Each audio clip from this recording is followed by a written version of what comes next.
మొన్న నులుమల్లో జరిగిన నిధి అగర్వాల్ ఇన్సిడెంట్ అందరికీ తెలిసిన విషయమే. ఆమె ఒక యాక్టర్ కాబట్టి ఈ వీడియో చాలా వైరల్ అయింది. కానీ ఇలాంటి ఇన్సిడెంట్స్ జరిగినప్పుడు అందరూ ఎమోషనల్గా మాట్లాడతారు, కానీ పాసిబుల్ సొల్యూషన్ గురించి మాత్రం ఎవ్వరూ మాట్లాడరు. So today let me chip in with one possible solution. ఇది లాస్ గురించి కాదు, ఇంట్లో నుంచి స్టార్ట్ అవ్వాలి. మీ ఇంట్లో ఒక ఎదిగిన అబ్బాయి ఉంటే, టీనేజర్ అయినా యంగ్స్టార్ అయినా, ఒక తల్లిగా వాడిని పక్కన కూర్చోబెట్టుకొని ఇలా చెప్పండి, అరే బాబూ, నేను చిన్నప్పటి నుంచి ఒక ఆడపిల్లగా చాలా హెరాస్మెంట్ని ఫేస్ చేశాను. ఎవడో వచ్చి ఎక్కడో చేయి వేసేవాడు, ఎక్కడో నొక్కేవాడు. ఇవంతా నేను బయటికి చెప్పుకోలేప, లోపలే చాలా చచ్చిపోయేదాన్ని.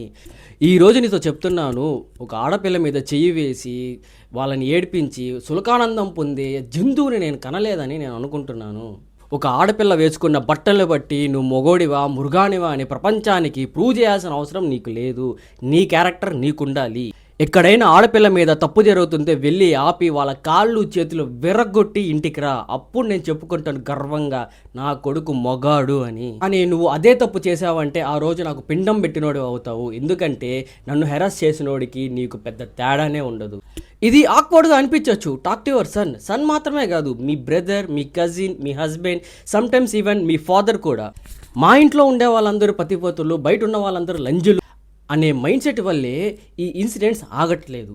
నా కొడుకు బంగారం, ఓడి నోట్లో నాలికే ఉండదు, బయటికి వెళ్తే తల దించుకొని వెళ్ళిపోతూ ఉంటాడని అస్సలు ఊహించుకోకండి. వాడి ఫోన్లో ఏముందో, కంప్యూటర్లో ఏం చేస్తున్నాడు, గడప దాటితే ఏం చేస్తుంటాడో మీకు అసలు ఐడియానే లేదు.